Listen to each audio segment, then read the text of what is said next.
Good. All right. Well, thank you so much for the kind invitation to join you tonight. Thank you for that kind introduction as well. And most of all, thank you to all of the audience for spending your evening exploring tragedy with me. It is a real pleasure to be with you. So I'm going to try to restrain myself to 45 minutes. And I have given the organisers full permission to try to intervene and restrain me further if I overstep. It's just I love this topic so much that it may be that I can't control myself, but I will try. And it might be that I skip some of it, and we can always come back to it if you're interested in the questions. So what I'm going to do is just start with a trigger warning. It is, of course, given the nature of the topic, because we're looking at tragedy, there's violence, there will be mention of suicide as well, because I'm looking at Sophocles Ajax. So that is just to give you due warning of that. Now let's get going with, this is the question that I was researching when I wrote the book on props. What I started with was this question: what can props tell us about theatre's interaction with society in 5th century BC Athens? People had looked at props before. Definitely. People had looked at the interaction between theatre and society before, but I was really interested to see whether we could push that further and get a bit more out of thinking about props, not just thinking about what they might have looked like, but thinking about how playwrights could exploit them and what that might mean for how citizens thought about themselves. Okay, so key to this, to make this research work, was to think about props as these go-betweens, these intermediaries between the world of the theatre or the theatre space and those worlds that are created through drama, and the world outside of that. So there's a double life for props. They've got a social life. They exist in society off stage as objects, and they also have a dramatic life where they are used across, within a play, but also across different plays as well. So it's really thinking about these objects and sort of mapping them. Now, those concepts are not my concepts. I took those as a way to be able to analyze what I thought might be happening with these 5th century objects, because they're objects in society and then they become props on the stage. But after all, it's the same thing, right? It's the same entity. And what I was especially interested in is if that was an object that had symbolic meaning within society, what do you do with that as a playwright? How might you use that in your play? And how does the treatment of that object within the play then change how you might think about that same object when you see it in society? And all of that will become much clearer through the examples that I'll look at. I'm going to look at voting urns, and I'm going to look at swords. I'm going to think about them in tragedy first, across a number of tragedies, and then think about what happens when you manipulate them on the comic stage. But first of all, just to establish this principle a little bit further, this was one of my starting points. This is a magnificent vase now in Naples called the Pronomos vase because of the piper here. This guy is Pronomos, so it's a vase, a crater. It's a vessel for mixing wine because the Greeks mixed it with water, and it's celebratory. So this is a cast from a performance, and they've just performed in a satyr drama, which is why they've got these sort of furry hot pants on. It's a mythological drama performed after the set of 3 tragedies. Okay, and at the centre there is Dionysus. But important for what I spotted on this is this guy. He's Heracles. And he's wearing this breastplate. And so this is how you'll see how my work on costume led me to this topic, because what stunned me was to discover just how close a match that was for this breastplate that is from the 4th century BC. It was found in Ruvo. It's now in the British Museum. And I couldn't get over the idea that you've got a mythological figure who's performed, okay, he's performed in the satyr drama, but you can make a case for tragic costumes being in a similar style. And he's wearing what for us would be, you know, in a period drama, you'd say, well, that's anachronistic. But it's not. For in 5th century drama, the whole point is it's something which prompts you to consider your contemporary experience. It means something to the audience members who could, well, some of them have been wearing a piece of armor like that. It's a bespoke piece of armor, you know, it's made for an individual. And so how does that change how you might reflect on the character of Heracles? So this is the idea of a real object making its way into the mythological past. We have further evidence of this sort of concept at play with this anecdote about an actor in the 4th century called Polus, and he's performing the part of Electra. And Electra is holding what she believes to be an urn containing the ashes of her brother, Orestes. And when this actor was performing that role, he used an urn that actually held the ashes of his son. And so, you know, there's lots that has been done with this anecdote in terms of analysing acting and thinking about method acting. But for us, what is really important is the idea that you could be aware of the object belonging to the world outside the theatre.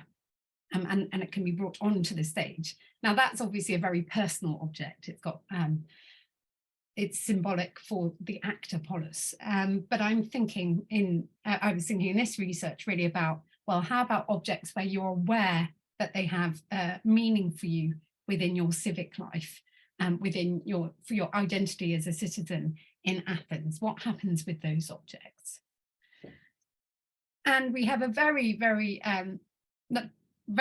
straightforward, I would say, example. I hope it's straightforward. I hope no one's going to heckle me afterwards about with voting urns. Okay, so voting in terms of, you know, in the law court, you decide with a massive jury in ancient Athens, you know, a minimum of 200 people, citizens, male citizens, I should say, you decide the fate of the person being put on trial by casting a stone either into the guilty or not guilty urn. I mean, when I'm saying urn, it's really, you know, it's a vessel for holding water. And so you put it in one pot or the other pot, and that decides the fate. Now, the reason those are important is because we know from other sources, I don't have the time to lay it all out, so you'll just have to believe me.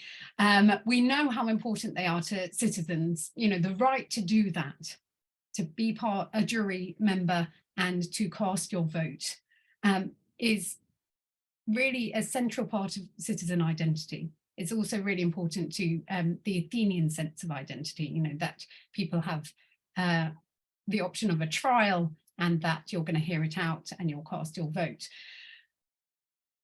It also becomes an absolutely central prop at the end of Aeschylus Oresteia trilogy, performed in 458 BC. So it is a set of 3 plays, the Agamemnon, the Libation Bearers, and the Eumenides. And there is a cycle of violence that I'll tell you about in a minute. But it ends, really, really importantly, it ends by these contemporary civic objects being brought out onto the stage. So they become part of the mythological past because the play is set in the mythological past. And yet there is something that is absolutely central to your experience as a citizen being brought out onto the stage and playing a crucial role in resolving the cycle of violence. So that's you know, there's a retrojection there. There's a simultaneous mythologization of something that is contemporary and symbolic to you. Let's have a look at one of our only images to survive of this voting process. I mean, I couldn't resist showing you this because it is hidden away in a storage facility in Dijon. And I'm so grateful to the museum who let me go and look at it. And you'll see it's just on a chair there. I mean, I was literally just handed it and they said, oh, do you want to take some photos? You know, go ahead. I was so worried about, you know, knocking it off the chair, but I promise the damage was there already. But this is part of why it's not on display, because it is very, very damaged, but it's such an important image for us, because importantly as well, it predates the Oresteia. So it's from 470 to 460 BC. People are already thinking about and making images of voting, right? And I mean, it would be a whole separate talk just to talk about this. But you can see all the way around the edge there that you've got citizens enacting the process of dropping the pebble into the voting urn under the gaze of these figures sitting in chairs and overseeing the process. And what I'm interested particularly in here is the tension around this, right? Look at how the gaze lines here really focus on how important this action is, but also that the awareness that this is undertaken in front of other citizens. And I think that's part of the dynamic that we see at the end of the Oresteia. But it also, of course, forces our attention onto the action, and it elevates the importance of the objects involved, both the pebble and the voting urns as well. So what happens when we bring them onto the stage? Let's have a, let's have a look here. Here's the cycle of killing. This is my own artwork. And let me follow it through for you. Agamemnon sacrifices his daughter Iphigenia.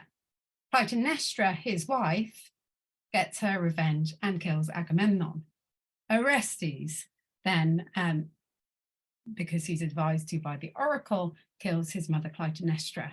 Where will it all end? Well, as I've already given away, it ends, of course, with this monumental scene where you have under the supervision of Athena, the goddess, you have this trial scene being held in the end play of the Oresteia. And what I'm really interested to highlight here is, I mean, I didn't want to give you every single passage, but just so that you can see for yourself the way in which there is so much emphasis in this portion of the play on these objects. It's not just that you see something strikingly familiar from your civic life being brought onto the stage, it's also that through verbal cues, your attention is constantly being drawn back to those objects and to the action around those objects and to the outcome, you know, the significance of what will happen by interacting with those objects. And so that whole act, there's this heightened focus on it, which I think really establishes just how central those objects are to the resolution, but also, of course, plays back to the idea of how important those objects are for our citizen viewers, right? And I'm going to give away the ending. Spoiler alert, Orestes gets off, he gets acquitted, and that will be important later. Okay, so I want to push that a bit further with you, just to show what you can do when you're starting to think through these objects. And we can look both earlier and later when we're thinking about dynamics and interplay between existing civic discourse about these urns. So let's start with the image itself. There's a set of 8 cups, you know, wine drinking cups like this, which show Athena overseeing a vote. Now this is in the mythological past. This is about who gets the arms of the warrior Achilles, and she is overseeing it, that they're dropping their pebbles onto a stone altar. So 8 cups, all from a similar time period, from 500 BC to, I think from memory, about 470 BC. This series of cups showing a similar kind of iconographic schema, right? So people coming and voting. And the important thing here is that it's doing something similar, of course, to Aeschylus, but it's doing it before Aeschylus. And so there's a way in which, when Aeschylus does that in the Oresteia, you've already got that way, that sort of precedent for glorifying through mythologizing this civic action.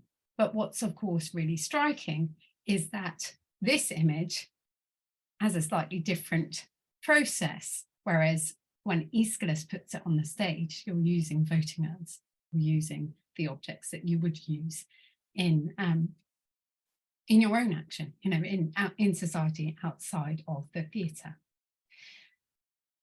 Now, if we want to look later, then I would look to this important moment in the trial of the generals after Argonousai.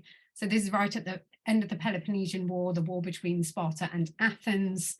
And there is a battle in which, so it's the last decade of the 5th century, and it's a battle in which the Athenians win, but they lose many of their soldiers, sailors in the process, because there's a storm and people are left in the water to die, and the Athenians are outraged by this, and they put their own generals on trial after this event. And there's this extraordinary moment where in the assembly they call a vote. They call a vote on, and it is a vote over life and death, literally life and death for these generals. And I wonder how, I mean, there's a whole history on the stage in between the Oresteia and this moment. I wonder how, in moments like this, when you're setting it up with the 2 urns in a very public display and going up and performing that action in front of each other, I wonder how the experience of seeing this in the theatre interacts with moments like this, and then with accounts of moments like this. And so that's where I see this sort of interplay, where it's not only playwrights are exploiting this symbolism of those objects, it's also that then those objects in their life outside the theatre potentially take on a different meaning. Right, let's move on though to the sword and think about how that is important to civic identity. I've got to work a little bit harder to establish the importance of the sword, because after all, what's so Athenian about a sword? Well, actually, it's these guys, Harmodius and Aristophanes, who were known as the tyrant slayers, and their statue pair was set up, and unusually, this is an unusual honor, in the Agora. And so you could see this pair being honored. And what's so misleading about this Roman copy, of course, is we're missing the sword, right? So you can overlook the importance, missing the blade. So you can overlook the importance of that object in the iconography. But let's see, if you look at an image like this vase painting from 470 to 460 BC, you can see just how central the sword was in the slaying of the tyrant. So just to circle back, they're known as the tyrant slayers for killing Hipparchus in 514 BC. So this is where Athens nominally, it's a foundation myth for establishing political equality, opening the door to democracy. Well, there's a little bit of caution here in how I'm framing it, because of course it's a myth, it's a narrative convenience. Thucydides, I've got the passage later, will cast doubt on exactly what happened. That's not so important really to me as to the point that they are celebrated for this, and in the celebration of this, the sword is really essential. And so you have drinking songs, at the symposium celebrating this. In a myrtle branch, I will bear my sword like Harmodius and Aristophanes when they killed the tyrant and made Athens a place of political equality. Right, so this is the sort of slogan, if you like, and the sword is central to it. And there's, if you really want it, Thucydides casting doubt on that. But let's not let him be a fly in the ointment here. Moving on, let's think now towards, again, the final decade of the 5th century, where things get very interesting in Athens in terms of politics and governance. And after the oligarchic coup, you then have the restoration of democracy and the establishment of this oath. And it's an oath that would have been recited by citizens at some point before the Dionysia. Exactly how much early, is it a day before? Is it just prior to the plays? I can point you to the scholarship on that. But the point is the wording of this, that you are committing yourself to action if you think anyone is setting themselves up as a tyrant. I will slay by word and by deed, by my vote and by my hand, if it be in my power, whosoever shall suppress the democracy at Athens, etc., etc. Harmonious and Aristophanes get a look in that it's playing back to that commitment to protecting democracy and to do it by violent action if you have to. And you will not be judged by your fellow citizens if that's what it comes to. Now, I should mention that there is a little bit of doubt, or has been in the past, a little bit of doubt over that source and how reliable it is. So if you want to cast doubt on it, take a look at the 2012 article. And if you want defense of its authenticity, which I'm relying on here, thank you very much, Alan Summerstein, there it is, 2014.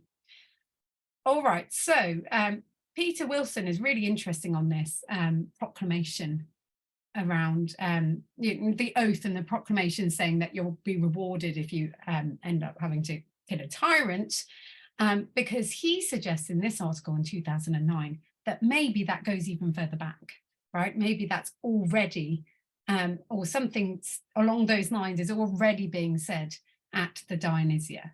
And that's really interesting to me for the idea of how it might prime the audience, how it might affect how they view the plays, and especially how they might think about violence and violence perpetrated by swords. So let's have a look back at the Oresteia now, because we've already looked at the Oresteia, and because there's a significant engagement with the terminology of tyranny in the Oresteia, right? It's really central. You can see it coming up, actually, not just in the first play, the Agamemnon, but across into the libation bearers. And through that and through those verbal cues, you can start to see, I think, these would-be tyrant slayers setting themselves up. So there's the chorus in the Agamemnon, play with this motif, and then Clytemnestra even, who has, of course, shockingly killed her own husband and the king. There's a way in which her words seem to toy with that. And then finally, Orestes, her son, in the libation bearers. So I'll take you through those so you can start to think. What I'm going to suggest is that this engagement with the sort of the model of being a tyrant slayer is problematized in this trilogy, and that has significance for how citizens are thinking about their identity, how citizens are thinking about the weapons they wield, and that it's one of the things that Aeschylus is interested in doing in this trilogy. Before then, of course, in the Eumenides, engaging in a significant way with the voting urns. So let's have a look. The chorus. So the chorus are elderly. They have said explicitly in the Agamemnon that they are too old to go to war. They've been the ones who have been waiting at home for the return of Agamemnon. And there's this exchange after, sorry, I'm just going to move you across so I can read my own slide.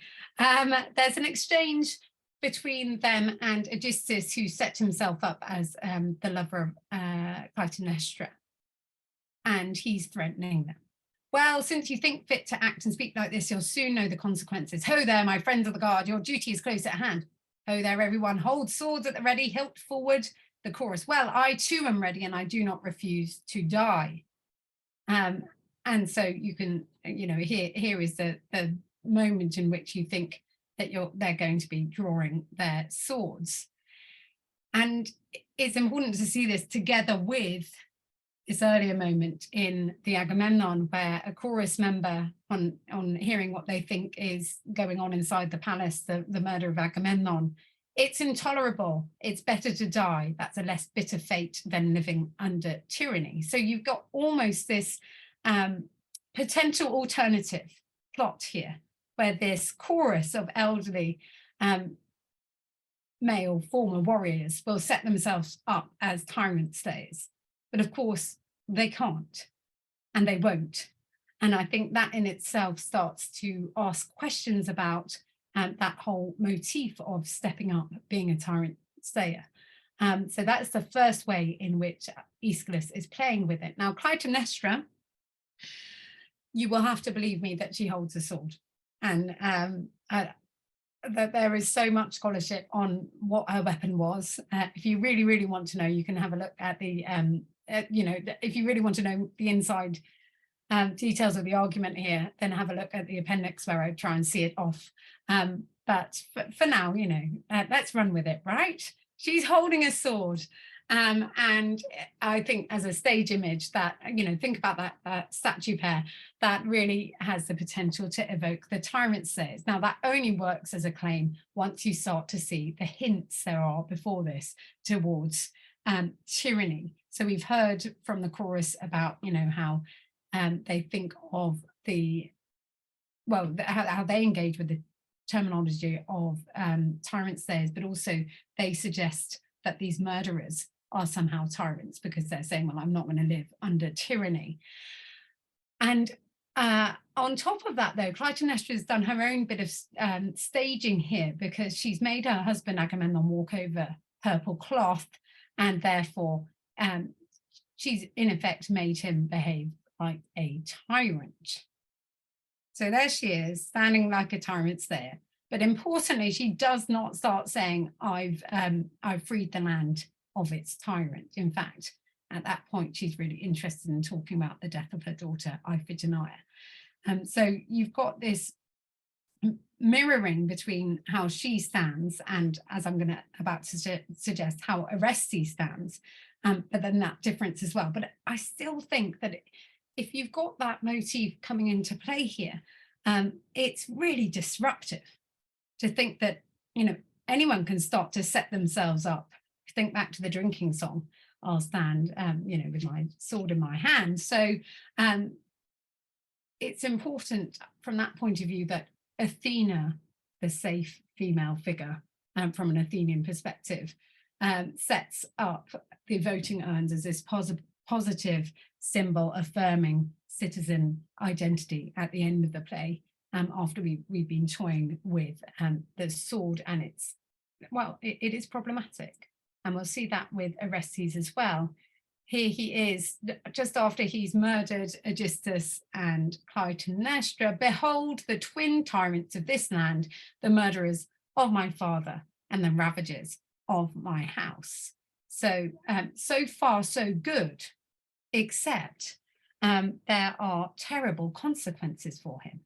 And just after he says this, it all starts to come unraveled, and how disturbing that must be for an Athenian audience. Imagine you have this ideal of, yes, goes they a tyrant, but now we're going to see the implications of it. We're going to see what happens to Orestes afterwards, and that is what makes it so important that you've got that resolution at the end with the voting urns, because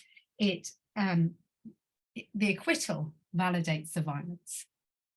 Because for a moment, in Orestes, in his despair, after, and as I say, the consequences of his action, it's not looking good for a while there. But you have then the acquittal that validates the violence, just like we saw in that oath where, so don't worry, your fellow citizens are not going to judge. And so you can see Aeschylus is really interested, I think, in playing with that. Of course, he's not the only one. That whole motif of the tyrant slayers keeps coming back, and we'll see it towards the end when we look at comedy.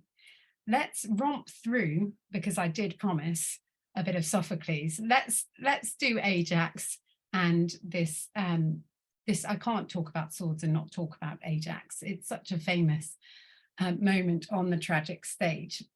And so let's skip a bit of that.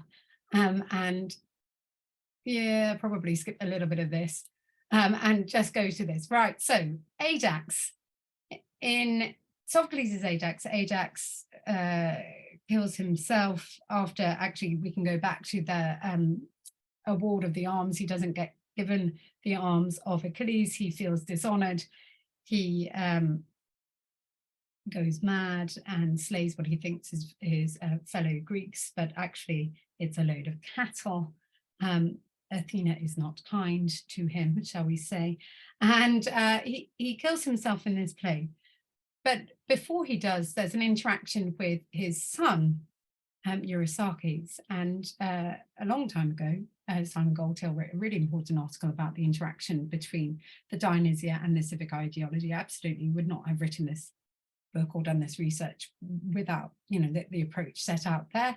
And part of what that says is to think about the rituals and ceremonies that take place just before the staging of plays. And one of those is the Athenian war orphans. These are individuals whose fathers have been killed in fighting on behalf of Athens, and they are paid for by the state and then sent on their way to go fight for Athens. And so that's why, if you really want to read about it, Aeschylus' speech here gives a summary of that. Now, that's really important, of course, when we start thinking about the Ajax and start thinking about this interaction between father and son. So Ajax calls to see his son and says, lift him up here. He'll not be frightened to look on this newly spilt blood if he is truly my son. And there are ways in which later in the play that there seems to, the parade of the war orphans would have, I think, resonated with how people are watching the Ajax and thinking about Eurysakes. I'm really interested in this thing about looking on the spilt blood and the idea that this is something you must do. At first look, it's very, very off-putting. But actually, when you start to think about what it is, the hoplite ideal in Athens, actually, this is an essential part of what you do. Out on the battlefield, one of the things that takes place before you go and fight is this sacrifice called sphagia. It's very stripped back. So you see this sort of hoplite priest, and he is, as you see, slaying the sacrificial animal. But the idea is that, what is so important is not just that it's a sword that you do it with, but also the way the blood drops. And as this is in front of the army, you're meant to look upon this. And there is a lot of interplay in the Ajax with both the idea of sphagia, sacrifice, and also with looking or not looking at Ajax himself. So this is a very famous image, of course, earlier than Sophocles' Ajax, of Ajax after he has committed suicide, and Tecmessa, his spear bride, covering over the corpse. So this one is dated to 490 and 480 BC. And in the Ajax, you have Tecmessa, the spear bride, saying explicitly when the chorus are around, he must not, so the corpse is there on the stage, he must not be looked upon. I shall cover him completely with this cloak folded about him, since none that was a friend could bear to look upon him spurting blood upwards to his nostrils and the black gore from the deadly wound inflicted by self-slaughter. And what's, I think, really worrying about this is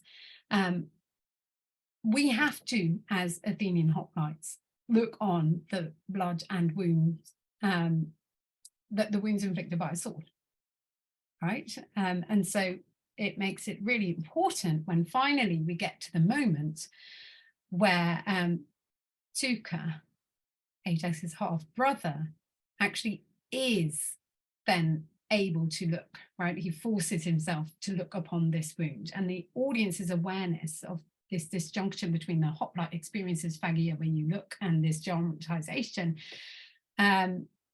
invites reflection on the sword's role in representing civic values in society, right? So that's what I think is happening. That's a way, it's not the only thing, of course, that is happening in the Ajax, but it's a way of thinking through that focus on the sword. And it's, I think, a way of reassessing whether Ajax himself as a figure really is so much from the past. there are, I think, important ways in which the audience are being asked to think about their present and to think about the nature of violence, the nature of bloodshed, and what they commit to go out to do, and that is embodied in the prop. Right, let's get on to a lighter note towards the close here and think about a bit of comedy. That was all getting a bit tragic.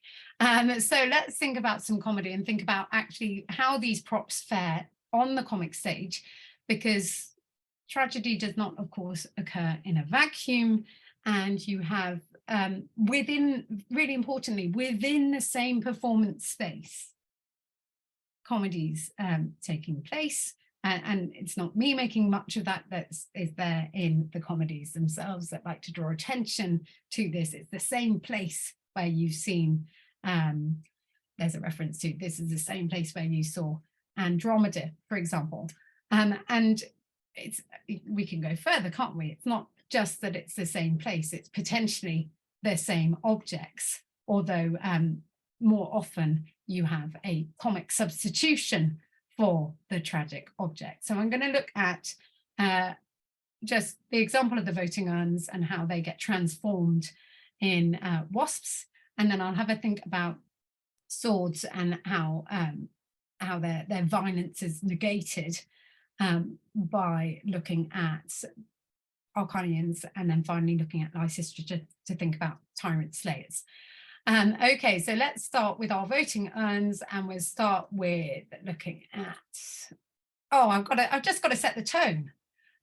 This is one of my favorite vases, showing what, well, it's 4th century, but it gives a good idea, I think, of the kind of costuming that you could get in 5th century comedy, the padding, the exaggerated masks. This is not as gratuitous as it looks, I hope, because it's to do with the framing, right? The visual framing. Even if you had the most profoundly tragic prop, once you bring it into this setting, it's, I think, far more difficult for it to maintain that, if you want elevation, the grandeur, the same symbolism, right? So from the get-go, tragedy's on the back foot here, and being too serious is on the back foot, because I mean this is the point, part of the point of the costuming in comedy. So first up is the framing of it, and then let's think about specifically what Aristophanes gets up to in the wasps, with what, that moment that I've built up with Aeschylus using those voting urns and their importance in society. Out they come. Now, once they're in the wasps and you have a trial taking place, this time between 2 dogs from someone's household, with, the witness of the cheese grater, what happens when we're thinking about our urns? Well, actually, they get transformed. We've got comic substitutes here. They get literally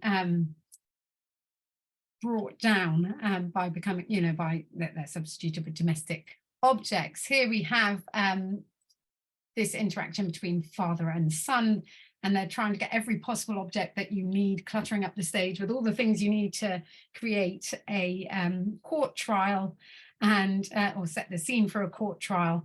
And well, let's have a look for urns. Well, don't bother, I've got these ladling cups. Okay, well, how about a water clock? Well, you can use in effect a chamber pot's going to make the object for the water clock, the timer that you have in the law courts. So that's the first way in which these voting urns and their importance, both within Aeschylus and within society, are brought down in this comic debunking of them. And then secondly, the process itself it's sublimely comic here, where the son Delacleon is tricking his father Philocleon and saying, come along, let me show you the way to vote. Now, important here to know, he's the only one voting, because he's the only juror in this mock court, and so there's a joke here about, actually, I think, how unclear the system is. 2 urns standing next to each other, one's guilty, one's not guilty. Well, okay, if I come to the first then, he wants to, Philocleon really wants to convict, he always wants to convict. And the son says, yes, he drops it down. I voted. Well, I fooled him. He's acquitted in spite of himself. He's dropped it in. He's been tricked into dropping it into the wrong urn. Now, my very favorite line in probably the entire play, what's the result? He's just voted, the only person to vote. Well, we'll see. Oh, Snatcher, this is the accused dog. You stand acquitted. And Philocleon can't bear it. So there's a much longer argument I can make here about this isn't isolated. Wasps, I think, is engaging in a very serious, well, in a extended way, engaging with the Oresteia. If you want to read the full argument, there it is in Classical Quarterly. But for now, we're interested just to think about the strategies of what Aristophanes gets up to, and actually the potential that such objects offer him, right? It's really a gift that Aeschylus has elevated those voting urns, and that you can just bring them right down in the wasps. In Arcanians, this is a good example of where the sword that we've seen, you know, could be so violent, so disruptive in the Ajax becomes entirely harmless. So Dicapolis, our comic hero here, this is a hostage scene. It's a parody of an earlier hostage scene in Euripides' Telephus. But in this case, there will be, as will come as no surprise to you, no violence. And the hostage itself, in any case, is another comic substitute.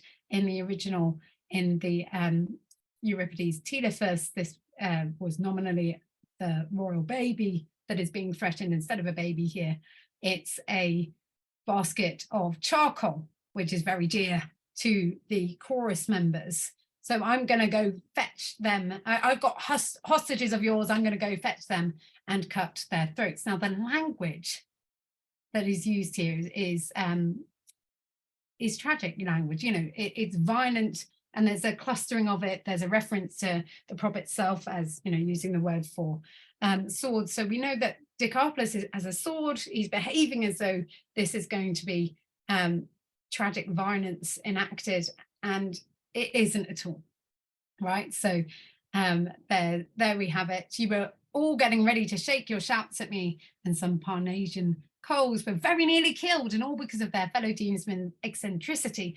And in its fear, this basket has dirtied me with a load of coal dust. So there is the wonderfully pathetic ending to that. But also there's something here about genre, where we know within the comic frame, nothing bad is going to happen. And it's an inanimate object, so it's wonderful fun to say the coals were very nearly killed. But even better, that the scatological humor here, where he's covered in coal dust, and you know, it's wonderfully graphic, but also that the end result here is mess, not death. And there he's just standing covered in coal dust. Let's finally see what happens to our tyrant slayers. I made much of how important the sword was to thinking about civic identity, and here Aristophanes knocks it down as well, with the male chorus leader in response to the semi-chorus of elderly women having an opinion. It's shocking, you know, that they're lecturing citizens. Oh, sorry, there we are. Citizens now and running their mouths, mere women, about brazen shields. To top it off, they're trying to make peace between us and the men of Sparta, who are no more trustworthy than a starving wolf. Actually, this plot they weave against us, gentlemen, aims at tyranny. So you see, you know, how this thread runs all the way through the dramas of the 5th century. Well, they're never tyrannize over me. From now on, I'll be on my guard. I'll carry my sword in a myrtle branch and go to market, fully armed, right up beside Aristogeiton. I'll stand beside him like this. And that way, hang on, this keeps on. Okay, there we are.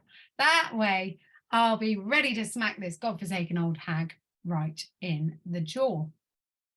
And so part of the fun there is, as Henderson says in his commentary, is this juxtaposition, the humour lies in the cotter's assumption of the familiar pose of the young tyrannicides and in the bathos of their final threat.